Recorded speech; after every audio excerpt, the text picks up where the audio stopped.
What would you do if the people who were supposed to love you unconditionally decided you weren't worth investing in?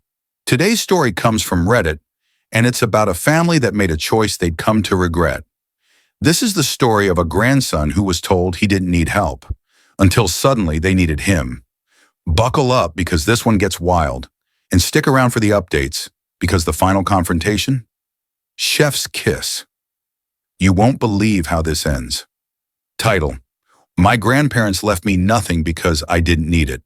Now they expect me to pay their medical bills. Hey Reddit, I'm writing this from my apartment at 2 a.m. because I just got off a brutal shift at the hospital and I can't sleep. My phone won't stop buzzing with messages from family members I haven't heard from in years. I need to know if I'm crazy for what I'm about to do. Some background: I'm 32M and I'm a doctor. Specifically, I'm a surgeon. I won't get too specific because my family uses Reddit, and honestly, I hope they see this. Growing up, I was always the independent one in my family. My grandparents, my mom's parents, basically raised me and my 3 cousins. My mom died when I was 7, and my dad wasn't in the picture, so my grandparents took me in. My aunt and uncle lived in the same town, and their 3 kids, my cousins, were around my age. Here's where it gets complicated. From the time I was about 10 years old, it became clear that I was different from my cousins. Not in a bad way, just different. I was the kid who got straight A's without trying too hard. I was in advanced classes. I taught myself programming in middle school. I got a full ride to State University for undergraduate. My cousins, they were average. Not dumb, just normal kids who got B's and C's and were more interested in sports and social life than academics. And that was fine. I never judged them for it. But my grandparents started treating us very differently. When my oldest cousin, Jake, graduated high school with a 2.8 GPA and no scholarships, my grandparents paid his entire tuition to a private college. $45,000 a year for 4 years. He dropped out junior year to find himself and never finished. When my cousin Emma wanted to go to cosmetology school, they paid for it. $20,000. When my youngest cousin Brad got his girlfriend pregnant at 19 and needed help with a down payment on a house, they gave him $50,000. When I graduated high school as valedictorian with a full academic scholarship to state school, they gave me a card with $50 in it and a note that said, "We're so proud of you. You've always been so independent. You don't need our help like the others do." I was 17. I didn't fully process what that meant yet. College was hard. My scholarship covered tuition, but I worked 2 jobs to pay for housing, food, and books. I saw my grandparents maybe twice a year. They came to Jake's football games. They went to Emma's beauty school graduation. They threw Brad and his girlfriend a baby shower. They didn't come to my undergraduate graduation. My grandfather said they couldn't make the drive, even though it was 2 hours away. They'd driven 6 hours to watch Jake play in a baseball tournament the month before. I got into medical school, top 10 program. I called my grandmother crying with joy. She said, "That's wonderful, sweetie. Listen, can I call you back? We're helping Brad move into his new place." She didn't call back. Medical school nearly broke me. I took out $250,000 in loans. I worked overnight shifts as an EMT when I could. I ate ramen and rice for weeks at a time. During my surgery residency, I worked 80 to 100 hours a week and barely slept. My grandparents visited me exactly once during medical school. They stayed for 3 hours, took me to lunch, and spent the entire time talking about how Brad's daughter was doing in kindergarten and how Emma's beauty salon was really taking off. I finished my residency 2 years ago. I'm now an attending surgeon at a major hospital. I make good money, not rich, but comfortable. I bought a modest 2-bedroom condo.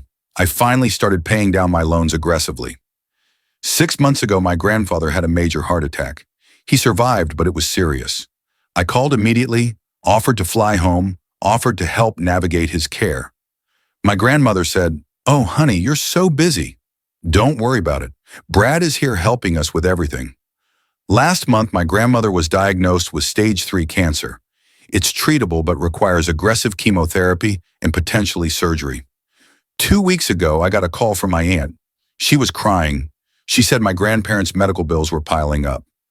They'd always been comfortable middle-class people, But between my grandfather's heart attack, my grandmother's cancer, and the fact that they'd given away most of their savings to my cousins over the years, they were in trouble. Then came the ask. "You're doing so well now," my aunt said. "You're a doctor. You make good money. We were hoping you could help cover some of their medical expenses. As a family, we need to come together." I asked what my cousins were contributing.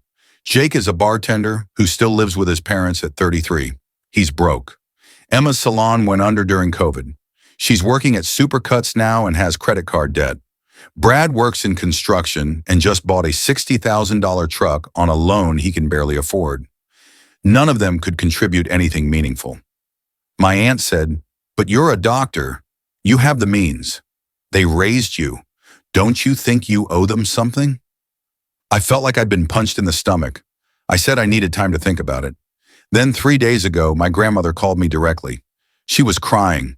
She told me how scared she was, how expensive everything was, how my grandfather's medications alone were $800 a month even with insurance. Then she said it. "You were always the smart one, the one who didn't need our help. We always knew you'd be fine on your own. But now we need your help, please. We're family." I didn't say anything for a long moment. Then I asked her, "Grandma, do you remember my medical school graduation?" She paused. "Of course, sweetheart." "No, you don't. Because you didn't come. You didn't come to my undergraduate graduation either. You didn't visit me during my residency when I was working 100-hour weeks and contemplating ending my life because I was so exhausted and alone. You didn't help me when I was eating one meal a day to afford my textbooks. You gave Jake, Emma, and Brad over $300,000 combined. You gave me $50 and a pat on the back." Silence. "I didn't need your help because I couldn't need your help, because you made it clear there was none coming. So I worked myself to the bone, and now I have $250,000 in student loan debt that I'll be paying off for the next 15 years. And you want me to pay your medical bills because I'm family?" My grandmother started crying harder. "We always loved you. They needed us more. You were always going to be successful. That's not how love works, Grandma." I told her I needed to go and hung up. Now my phone is blowing up. My aunt is furious, saying I'm selfish and heartless. My uncle called me a spoiled, entitled brat. Yes, the irony is not lost on me. My cousins are sending me messages ranging from, "Please help them, don't be like this," to, "You were always a stuck-up asshole anyway." My grandfather sent me one text, "I'm disappointed in the man you've become." I haven't responded to anyone. Here's the thing, Reddit. Part of me feels like a monster. They're old. They're sick. I do have the means to help them, at least partially. And despite everything, some part of me still loves them because they did raise me, even if they treated me like the background character in someone else's story. But another part of me is so angry. Angry at the years of being overlooked. Angry at being told I didn't need help when I desperately did. Angry that now, suddenly, I'm important to them. Not because they love me or are proud of me, but because I have something they need. I don't know what to do. Am I the asshole here? Should I help them despite everything? Or am I justified in keeping my boundaries? Okay, let me just say, this story hit me hard, because here's the thing that makes it so painful. His grandparents didn't actually neglect him. They didn't abuse him. They just treated him like he didn't matter as much. Like his success was inevitable, so why celebrate it? Why invest in it? And now when they need him most, they're learning a brutal truth. You can't withdraw from an account you never deposited into. The comments section exploded. People were divided. Some said he should help because they're elderly and ill. But most people were on his side, and they gave him some advice that would change everything. Let me read you some of the top comments because they really shaped what happened next. Comment 1 with 12.3K upvotes, NTA. They made their choices. They chose to invest hundreds of thousands into your cousins who squandered it while you built yourself from nothing. Actions have consequences. Don't set yourself on fire to keep them warm. Comment 2 with 10.8K upvotes, info. Did they ever apologize? Did they ever acknowledge how they treated you? Because if they haven't, then they don't want you. They want your wallet. There's a difference. Comment 3 with 9.4K upvotes. You know what's wild? Your grandfather said he's disappointed in the man you've become. You became a surgeon. You saved lives. You did it completely on your own. And he's disappointed? The audacity is breathtaking. Comment 4 with 8.9K upvotes. OP, I'm a financial advisor. Please listen to me. Do not financially entangle yourself with these people. If you start helping, they will bleed you dry. They will expect more and more. Your cousins will resent you for having money while contributing nothing themselves. This will not end well. Comment 5 with 15.1K upvotes. Here's what I would do. Write them a letter. Detail every single time they chose your cousins over you. Every graduation they missed. Every milestone they ignored. Every dollar they gave away while you suffered. Then ask them, if the situation were reversed, if you were dying and broke and Jake was the successful one, would they be calling him? Be honest with yourself. You know the answer. That last comment, that's what changed everything. Because OP realized he needed to confront this head on, not with anger, but with truth. And that brings us to update 1, which was posted 5 days after the original. And folks, this is where it gets real. Update number 1, posted 5 days later. Holy hell, Reddit.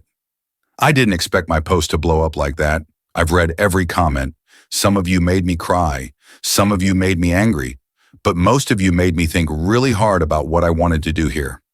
First, thank you, genuinely. I've been in therapy since my residency. Mandatory for surgery residents at my hospital, actually. But I'd never fully unpacked the grandparents thing. Reading thousands of strangers validate my feelings helped more than you know. Second, I took the advice from one of the top comments. I wrote the letter. All of it. Every missed graduation. Every time I called and got cut off because they were busy with my cousins. Every dollar I knew they'd given away while I ate rice and worked 2 jobs. I didn't send it yet, but I wrote it. And writing it made me realize something. I was never going to be enough for them. Not because I did anything wrong, but because in their minds, I didn't need them to be proud of me. I was going to be successful anyway. So why waste the attention? It's a brutal thing to realize about people who raised you. Anyway, here's what happened.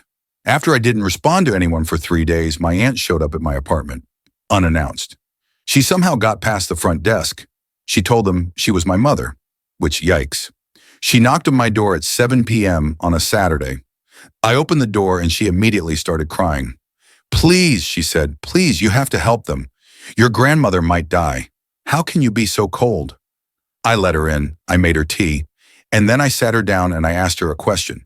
When was the last time you or my grandparents called me when you didn't need something? She blinked. What? When was the last time any of you called me just to see how I was doing? To ask about my life? To congratulate me on something? She stammered. We've always been proud of you. When I finished my residency, I called Grandma to tell her I'd been offered the attending position. Do you know what she said? My aunt shook her head. She said, That's great, honey. Hey, do you think you could talk to Brad? He's thinking about going back to school and we thought you could give him advice. We talked about Brad for 20 minutes. She didn't ask me a single question about my job. My aunt looked uncomfortable. I continued. You've called me 4 times in the last 10 years. Once to invite me to Brad's wedding, once to ask if I could prescribe pain medication for Uncle Jim's back, which is illegal, by the way. Once to tell me Grandpa had a heart attack. And now this. But you know who you call every week? Jake, Emma, Brad. I've seen your Facebook. You comment on all their posts. You've never once commented on mine. That's not fair, she said quietly. You were always so independent.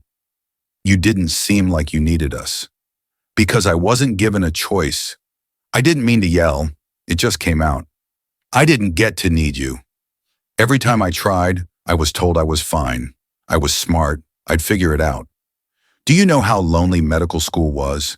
Do you know how many times I thought about quitting? Do you know that during my 2nd year, I had a complete breakdown in my car and sat there crying for 2 hours because I couldn't afford to both eat and buy the textbook I needed. And I couldn't ask you guys for help because I already knew what the answer would be.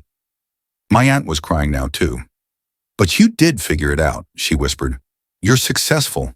You're a surgeon. You made it. I made it despite you all, not because of you. And now you want me to pay for the privilege of being ignored for another decade? She stood up. So that's it? You're going to let them suffer because your feelings are hurt? My feelings aren't hurt, I said. My feelings are gone. You can't hurt someone who stopped expecting anything from you years ago. She left. 2 days later, I got an email from my grandfather. Not a text, an email. Like he was conducting business. It was long, but the gist was this. He understood I was upset. He acknowledged that perhaps they'd favored my cousins because they seemed to need more guidance. He said they'd always assumed I understood that they loved me, even if they didn't show it the way I wanted. He said my grandmother was getting worse, and the medical bills were now exceeding $3,000 a month. He asked me, as a man of medicine and compassion, to reconsider. Then he wrote, "We gave you a roof over your head, food, clothing, and education. We raised you when your father abandoned you and your mother passed. You owe us a debt, whether you acknowledge it or not." That sentence, I wrote back, one line. You're right. I did owe you a debt. I paid it by becoming someone you could be proud of. You chose not to collect. I didn't hear back. But last night, Brad called me. Brad, who I haven't spoken to in 3 years. "Dude," he said, "what the hell is wrong with you?" "Excuse me? Grandma and Grandpa are dying. They need help. You're loaded. Just help them." "I'm not loaded, Brad. I'm in debt up to my eyeballs." "You're a doctor." "I'm a doctor with $220,000 in student loans. You got a $50,000 down payment for your house? I got $50 in a graduation card. We are not the same." "That's not my fault." "You're right. It's not. It's theirs. And now it's my choice." He called me a selfish prick and hung up. So here's where I'm at now, Reddit. I'm not helping them. Not because I'm heartless, but because I finally understand something. They don't want a relationship with me. They want a resource. And I'm done being a backup plan. I'm sending the letter.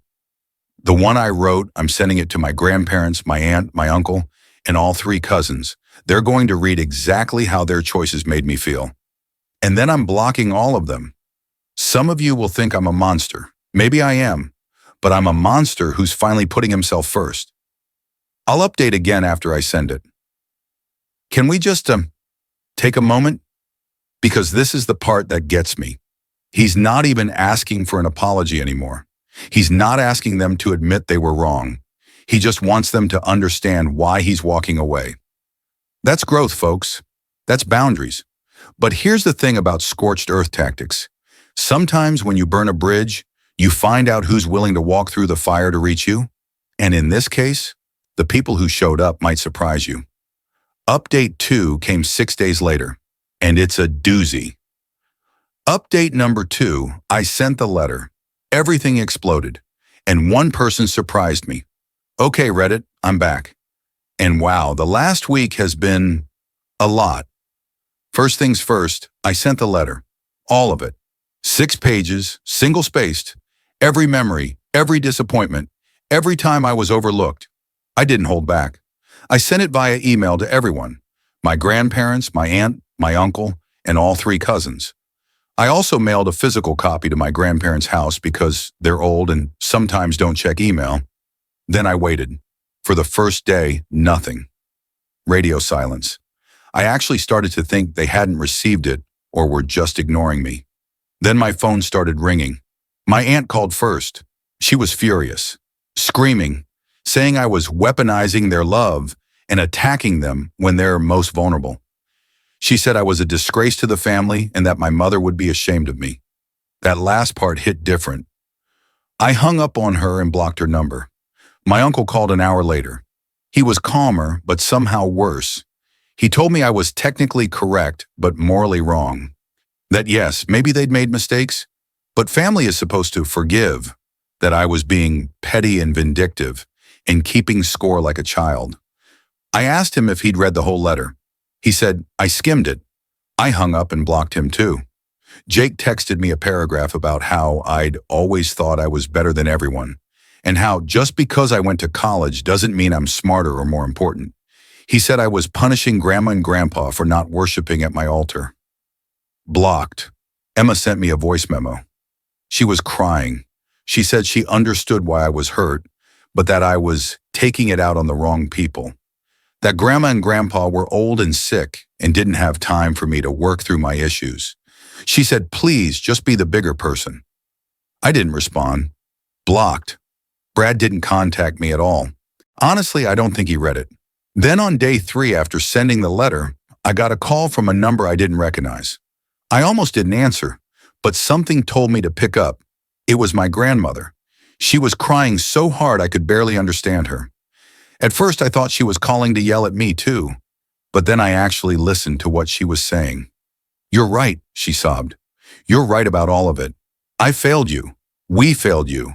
I didn't say anything. I literally couldn't speak. I read your letter 5 times, she continued. Your grandfather read it twice and then locked himself in his office. We've been talking for 3 days. Actually talking. About you, about how we treated you. And you're right.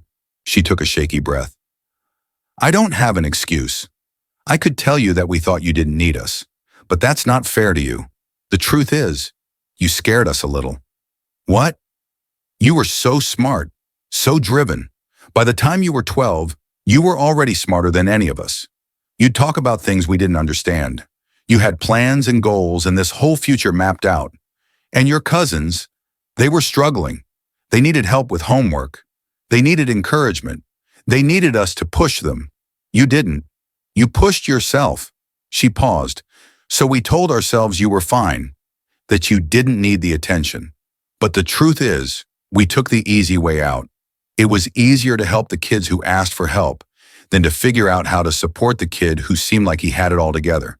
And that was wrong. That was so wrong.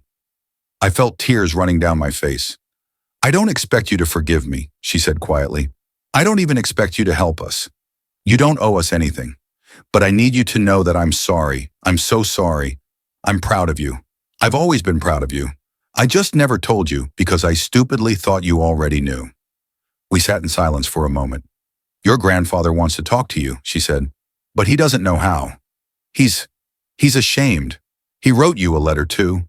He's going to mail it. But I wanted to call because I needed you to hear my voice. I needed you to know that I mean it. Grandma, I finally said, I'm tired. I know, sweetheart. I don't know if I can have a relationship with you guys after this. I don't know if I have it in me. I understand. But thank you for apologizing. You're the only one who did. The others are idiots, she said, and I actually laughed. Your aunt called me yesterday yelling about how dare I side with you. I told her to go to hell. You didn't. I absolutely did. She's been coddling those kids their entire lives. Jake is 33 years old and still asks his mother to make his doctor appointments. It's pathetic. We talked for another 20 minutes, not about money, not about medical bills. She asked me about work, about my life, about whether I was dating anyone. I'm not. Surgery doesn't leave much time for romance. She told me about her treatment. Not to guilt me, just to tell me. She said they'd figured out a payment plan with the hospital, that my grandfather had taken a part-time job as a consultant to help with bills, that they were going to be okay, even if it was hard. I don't want your money, she said. I want a chance to know you again. Even if it's small, even if it's just a phone call every few months, but only if you want that. I told her I'd think about it. After we hung up, I sat in my car in the hospital parking lot and cried for like 20 minutes. Then I got a text from an unknown number. Hey, it's Emma. I know you blocked me. I'm texting from a friend's phone. I just wanted to say I read your letter again. Actually read it this time, and I get it now. I'm sorry. Not sorry like, please help Grandma. Sorry, but actually sorry for how we treated you. You deserve better. I hope you're doing okay. I didn't respond, but I didn't block the number either. So here's where I'm at, Reddit. I'm not unblocking my aunt or uncle. They showed me exactly who they are, and I believe them. I'm not reaching out to Brad or Jake. They made their stances clear. Emma, I don't know yet. Maybe eventually. My grandmother and I are talking once a week now. It's weird, it's awkward, but it's something. My grandfather's letter arrived yesterday. I haven't opened it yet. It's sitting on my kitchen counter. I don't know if I'm ready. And no, I'm not helping with their medical bills. But I did send my grandmother a care package with some of her favorite tea, a soft blanket, and a framed photo of me in my white coat from my graduation that she never attended. I included a note, in case you want to see what you missed. She called me crying and said she put it on her bedside table. I don't know if we'll ever be close. I don't know if I'll ever fully forgive them. But for the first time in my life, I feel like my grandmother actually sees me. And maybe that's enough for now.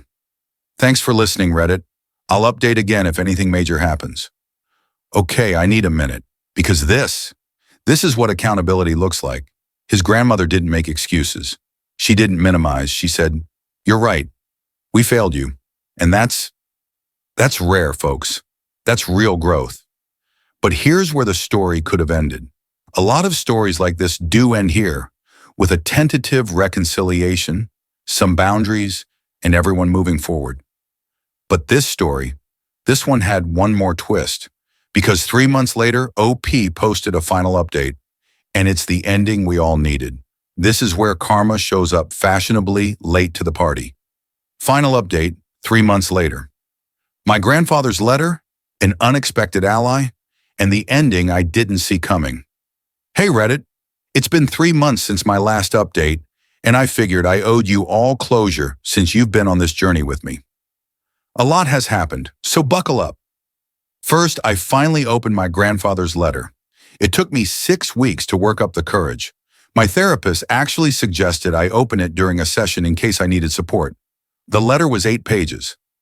Handwritten. His handwriting is shaky now, side effect of his medications.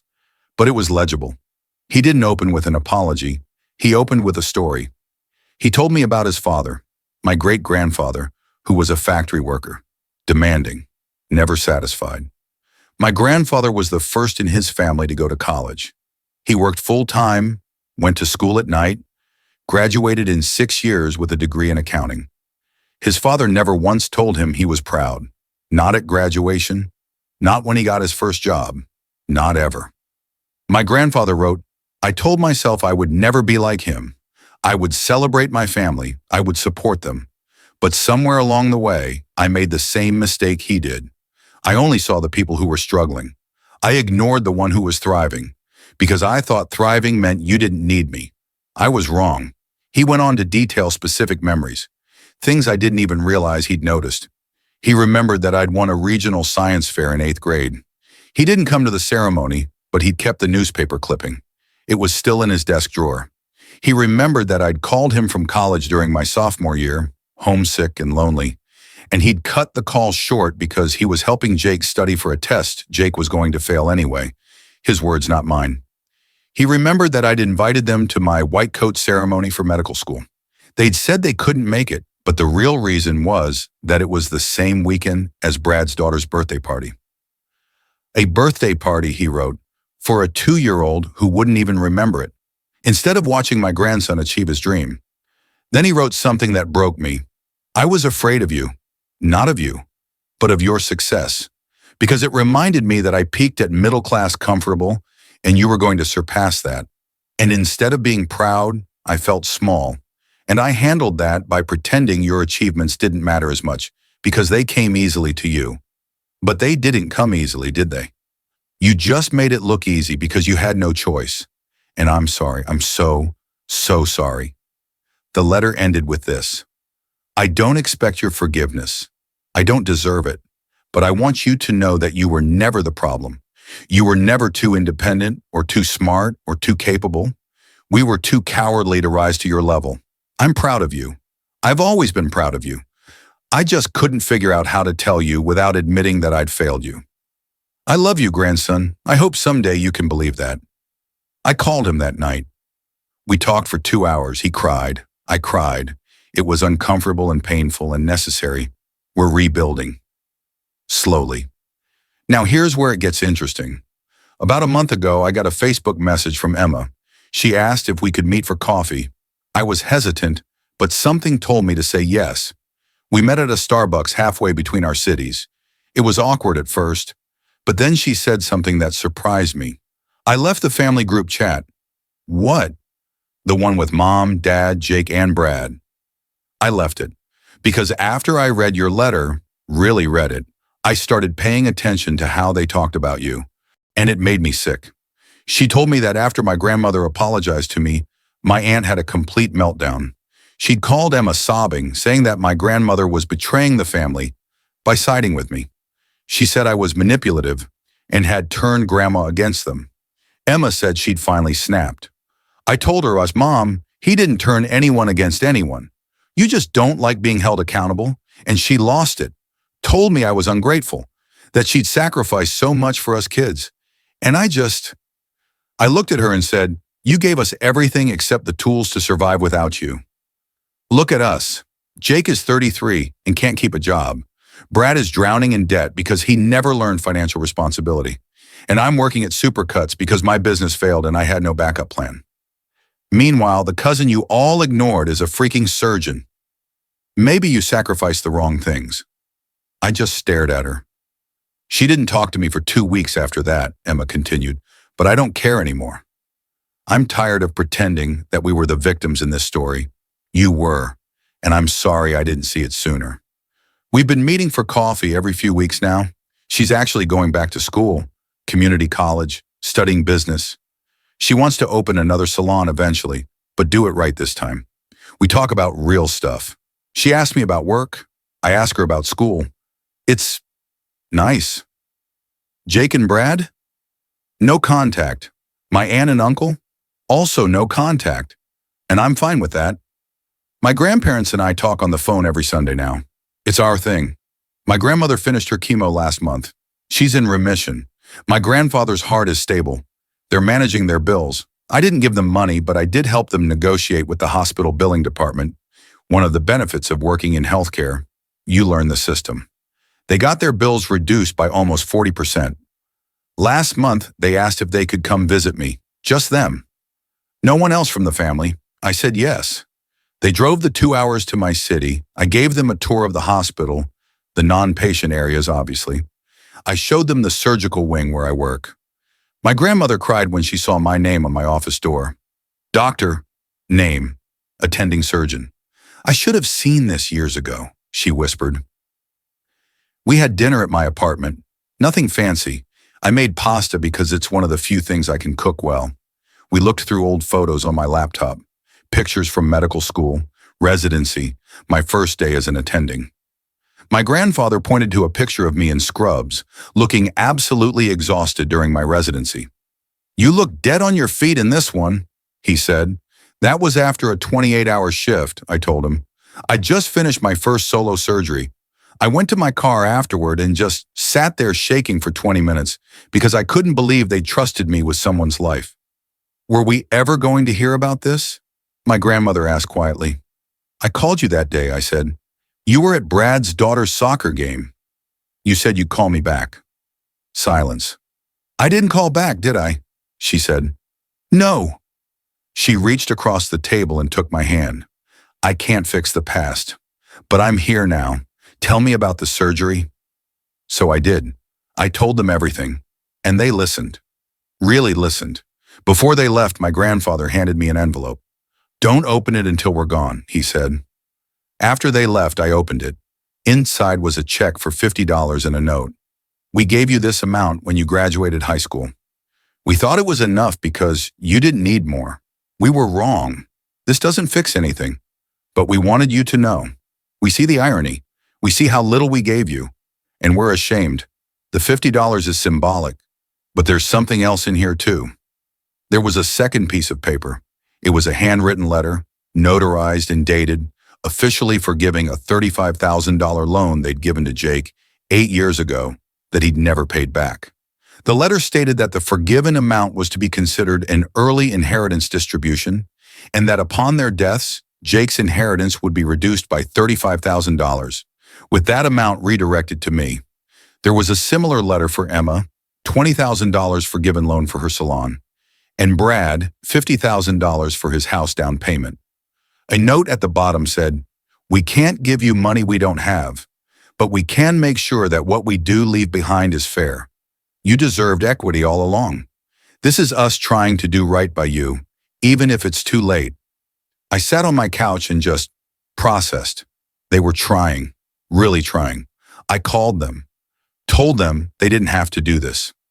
My grandfather said, "Yes, we do. Let us do this one thing right." Now here's the really crazy part. 2 weeks ago, I got a call from a lawyer. Apparently my great aunt, my grandmother's sister, passed away. I'd met her maybe 3 times in my life. She lived in another state, never married, no kids. She left me $75,000. The lawyer explained that she'd been estranged from most of the family, but had kept in touch with my grandmother over the years. Apparently, my grandmother had told her about everything that had happened. The letter, the confrontation, all of it. My great-aunt's will was written 6 weeks before she passed. There was a note attached to my inheritance. "I heard you're the one who made something of yourself without anyone's help." Good for you. I was the black sheep of this family too. Use this to pay down those student loans. Don't let them keep you trapped. You earned your freedom. Aunt Dorothy. I literally never had a real conversation with this woman, but she left me more than my grandparents ever gave my cousins. I'm using it exactly as she intended. My student loans are now under $150,000. For the first time in my adult life, I can see the light at the end of the tunnel. Oh, and one more thing. Last week I got a text from Brad. First contact in 4 months. Heard about Aunt Dorothy's will. That's messed up that she only left money to you. We're family too. I replied, "You're right. We are family." Which is why when I got a full ride scholarship, I should have been celebrated the same way you were celebrated for getting a girlfriend pregnant. Funny how family works differently depending on who needs what. He didn't respond. So here's where everything stands. My relationship with my grandparents is healing. It'll never be what it could have been, but it's something real now. They're trying, and that matters. Emma and I are building a real sibling-like relationship. She's doing well in school and actually seems happy. Jake, Brad, my aunt, and my uncle are out of my life, and I've never been more at peace. My student loans are getting demolished. I'll be debt-free in maybe 5 years instead of 15. I'm in therapy, processing everything. Learning that it's okay to have needed help, even if no one offered it. And last week, I got invited to speak at my medical school's white coat ceremony for incoming students. I'm going to talk about resilience, about doing hard things alone, and about how success doesn't erase the pain of getting there, but it does prove that you were strong enough to survive it. My grandparents asked if they could come. I said yes. Reddit, when I first posted here, I felt like I was losing my mind. I felt guilty for having boundaries. I felt like a monster for refusing to help people who raised me. But you all helped me see the truth. I didn't owe them my future just because they provided my past, especially when that past was marked by conditional love and selective attention. I'm not a monster. I'm just someone who finally learned that you can love people from a distance while still protecting your peace. And honestly, that's the most important surgery I've ever performed, cutting out the toxic parts while trying to save what's salvageable. Thanks for everything, Reddit. I don't think I'll update again unless something wild happens. But I wanted you all to know I'm okay, better than okay. I'm finally free. And to anyone out there dealing with family who only sees your value when they need something, you don't owe them your trauma. You don't owe them your forgiveness. You only owe yourself the chance to heal. Set the boundary, send the letter, protect your peace. You'll survive, I promise. And there it is, folks. The ending we didn't know we needed. Because here's what makes this story so powerful. It's not about revenge. It's not even really about the money. It's about a man who finally said, my pain matters. My experience matters. And I won't set myself on fire to keep people warm who never offered me a blanket. His grandparents learned. They grew. They apologized. And he let them back in. Not all the way, but enough. That's grace. That's maturity. But the people who refused to see his side, who kept demanding he be the bigger person while offering nothing themselves, he cut them off, and he didn't lose sleep over it. The comments on this final update were overwhelmingly supportive. People were crying, people were cheering, because this story reminded us all of something important. Family isn't just about blood. It's about who shows up, who apologizes, who tries. And sometimes the most loving thing you can do is walk away from people who only love what you can do for them. What do you think? Was he right to set those boundaries? Should he have helped them anyway? Let me know in the comments below. And if you've got a story like this, drop it down there too. You never know, it might be featured next. Don't forget to like, subscribe, and hit that notification bell. And remember, you don't owe anyone access to your peace. Protect it, guard it. It's the most valuable thing you have.